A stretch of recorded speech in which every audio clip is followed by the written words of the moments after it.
There is a changing tide in the housing market. In the face of rising mortgage rates and buyers reluctant to enter the market, Twin Cities home sales have slowed. In fact, a report released Friday showed the slowest pace of home sales in 3 years. So what is the state of real estate these days? Producer Corey Bork went searching for answers. Much has changed in the housing market. Just a few months ago, the market tilted toward the sellers. Now, Brandon Doyle with RE/MAX Results in Maple Grove says it's starting to lean toward the buyers. Now is a great opportunity for those buyers to get back in the game.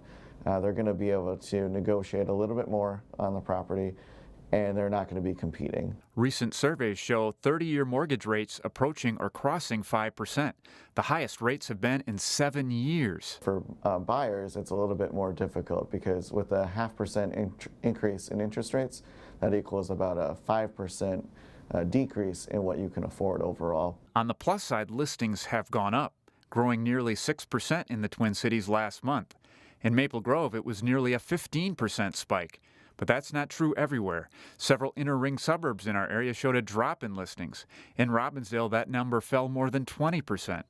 Doyle says the reason is simple: new construction and the availability of land in Maple Grove. What that allows buyers to do is they can just go online, and it's like a Google Street View, but for your home. Technology is changing real estate too.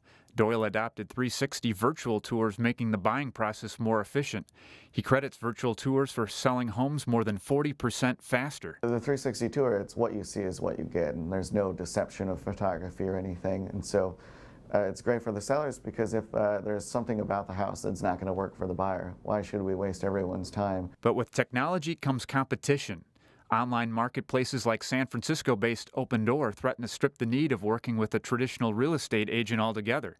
Doyle is well aware. What I would caution the consumer is that if you're going to sell your house, don't let the buyer tell you what it's worth. He says while online marketplaces may work for some, they won't work for everybody, and cautions about hidden fees. He also has advice for buyers. You want to avoid the lipstick on a pig, those flips where, yeah, they did the granite and they did the nice paint and the cheap flooring, and it looks nice, it looks very pretty, but what they didn't do and you're not aware of is like the furnace might be on its last leg, or there could be some deeper issues. For Business Matters, Corey Bork, CCX News. Doyle recently wrote a book on the housing market called The Real Estate Marketing Playbook. It's a guide for realtors to survive the topsy-turvy market. We'll have more information on our website, ccxmedia.org.